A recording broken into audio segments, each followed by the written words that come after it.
What's up, everybody? Adam with The Art of Fighting. Today, we're going to go over active and reactive takedowns. Understanding the difference between these two categories of MMA takedowns is really going to help your game out. Check it out.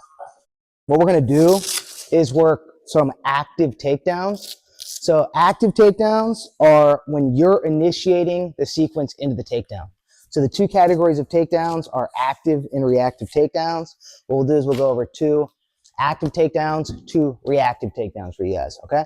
So active takedowns, again, I'm initiating shots to set up the takedown. Reactive takedown is he's initiating shots, and then I'm getting in the takedown from there, okay? So those are kind of your two major categories of takedowns. So we'll start with two active takedowns and two reactive takedowns for today. So the first active takedown, I teach this in here all the time. I'm gonna always teach this in here because it's the one that you see the most at a high level. And it's very simple. All we're gonna do is we're gonna walk in with our jab cross hook. Jab step, cross step, hook step. The scenario is all he's doing is shelling up, right? So maybe you're setting this up and you're seeing when you throw strikes, he's just shelling up. That's your cue to go in for this. So I go jab, I got him shelled, I keep him shelled with the cross, I set him up with the lead hook, and then I get my penetration step. Bang. Okay? I need to have my toe past his toe line. So the whole point of this is I'm covering distance. Wah, wah, wah. Okay? One, he's probably not even going to notice I'm covering distance because he shelled up, but it doesn't matter as long as I close the distance. Because if he's here, his arms are really far away from a sprawl and aren't going to be able to get underhooks. Right? If I just shoot from here, he's going to see it from a mile away and get underhooks, boom, and I'm stuffed. And he's got double unders. Okay, so what I need to do, set it up. Bop, bop, bop. I didn't have to reach for it. I'm just here. And I run into it. Okay? We still, when we're in open stance takedowns, you guys know my spiel about the wall. We always want to get takedowns off the wall. But sometimes open stance takedowns are there. We want to create a little bit of force backwards before we get the takedown. So if I go here and I just drop down, he can get a big sprawl on me, right? But if I start getting him on his heels, even just a little bit, like I'm talking the nuance is just when he's here to here, we've got the momentum for the takedown. Everyone tracking there?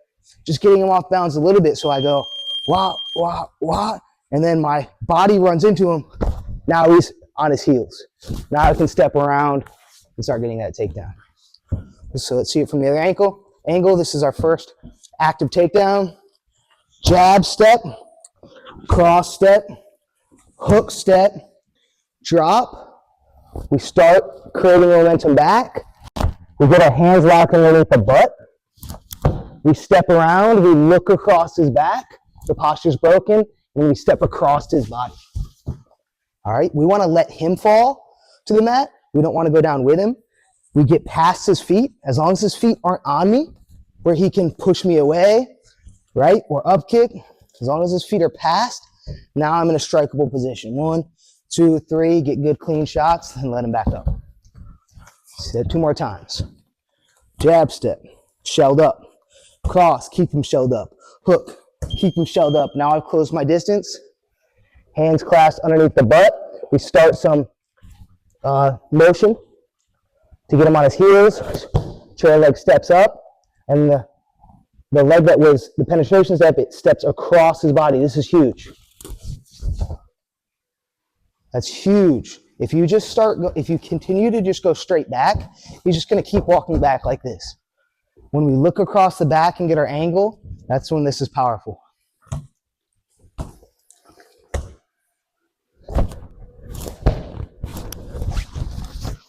I like holding a leg up because he needs 2 legs to get up, right? So even if I've got one up, I can get it here, I can pass it, start getting some shots. 3 shots, help your partner up, then the other I can go. All right, this is active takedown number 1. Sound good? 1, 2, 3. The second one, we've got a guy who's kind of backing up. I mean, we've all had that, right? You start working and they just start backing up. So what we're going to do is we're going to work our cross step. So we're going to double jab. He starts backing up, right? if we're shuffling at the same pace that he's shuffling, we're not going to get that takedown, right? So, again, if we're shuffling, he's shuffling, we're not going to actually close the distance to get a takedown. So what we need to do is work a cross step.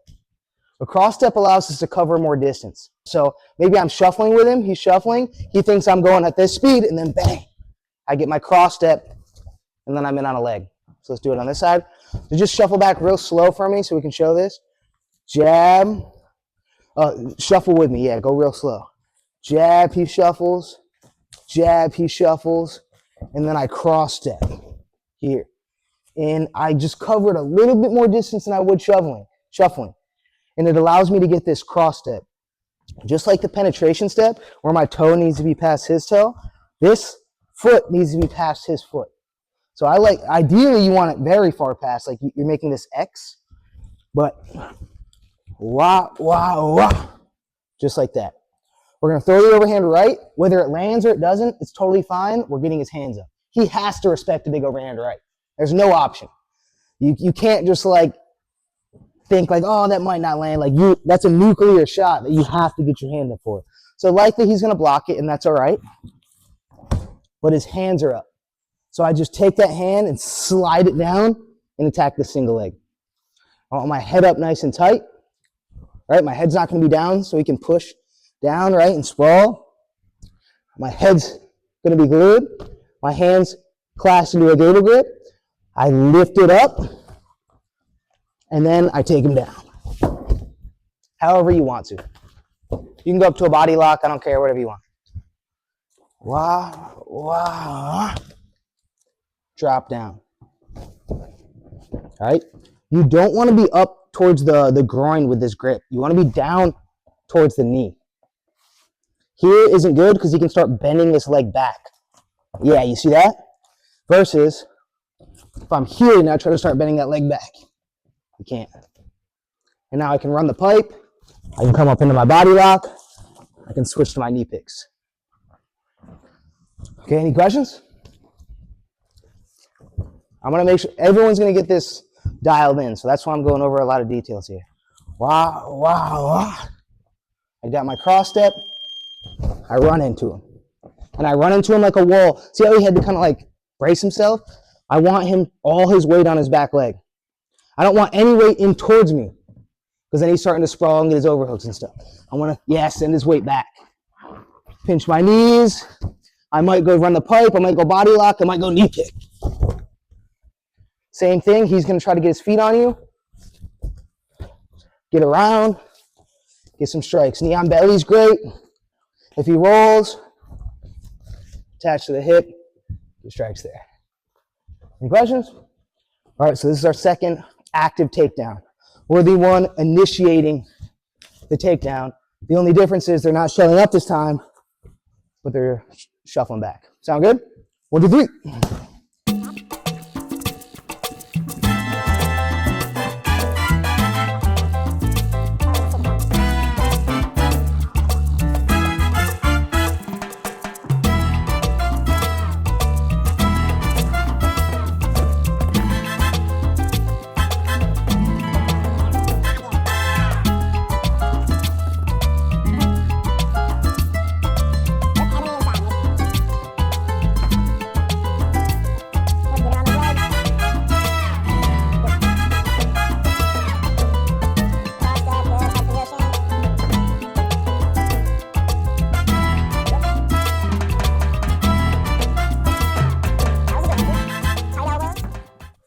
You've got to work your reactive takedowns as well, because sometimes he's elusive and it's hard to get those off.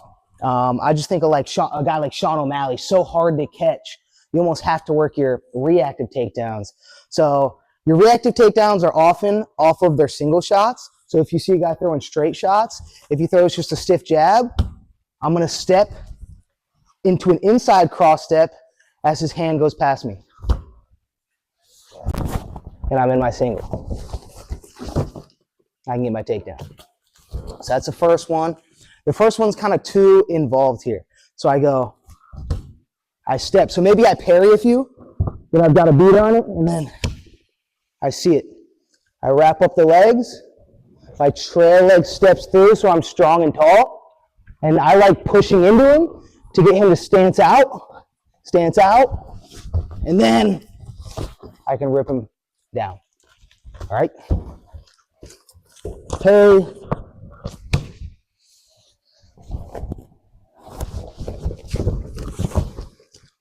Inside shoulder. I mean, that's just one of the many takedowns. You can do a lot of different stuff. So what Prasanna's doing over there is parry. You can go in, head on the outside. It's called rotating the lock. So you have this hand, you rotate your elbow so it's underneath his butt, and then you lift.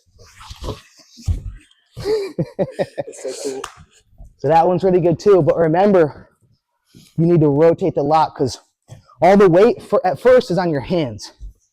You're not going to be able to lift there. But if you rotate the lock here, now it's really easy to use your hips. So let's go ahead and try those. So that's our first reactive takedown off of his jab. And this is a good one. If you see, he has a wide stance and he's really throwing that jab strong and long. Come on. There it is. 1, 2. And then I just meet him. I can lift it. I can rotate the lock. I can put him down. Sound good? This is our first reactive takedown. 1, 2, 3. All right, last reactive takedown. We're just working simple ones here, right?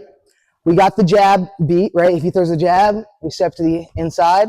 Now we're gonna work the cross. Now the cross, you have to draw it out a little bit more. Guys are gonna be jabbing all night, right? You can't win a fight. I mean, obviously there are exceptions, but you're gonna throw a jab. The cross, people are a lot more tentative to throw. You guys was all sparred, right? Like in fall, it's hard to get that cross going. So what we want to do is we're going to create this illusion of safety to throw the cross. Or we kind of just deduce his options. So what I'm going to do is I'm going to go either hand pin on this right side. In MMA, you can just grab the top of the glove, or you can start punching his lead hand. Just like that. Subconsciously, if he doesn't realize the chest is going on, he's going to want to throw his right hand. All right, so you either jam it up so he can't throw his jab, he's going to want to throw his right, or you just start punching his hand here, and then a lot of times that right hand will get drawn out. All right, so all we're going to do when he throws that right hand is we're going to take a deep step to his outside. Once we're here, we're going to step across his body, look across his back, and look at this. I'm not even going to lift. When he's split out like this, it's really easy to tip him this way. It's really easy to tip him either to the left or to the right. So we're just taking him this way. So we jam it up, he throws, we step, and we get into our takedown. You feel that, right? Mm-hmm. It's like no effort needed. We just set him up. And the other one, you're just going to jam that right hand, step to the outside, and then I step across. Okay? Any questions?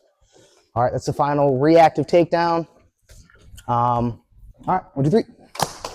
Think about this. Every single fight that you watch, there's an element of wall wrestling. All right? If you knew something was going to happen in the fight and you're not invested in this training, you are setting yourself up for failure. Get this instructional. We go over entries to the wall. We talk about how to get to the back from the wall, how to shoot our singles, how to shoot our doubles, how to get into our body locks, and how all these things string together. Guys, this is the last frontier.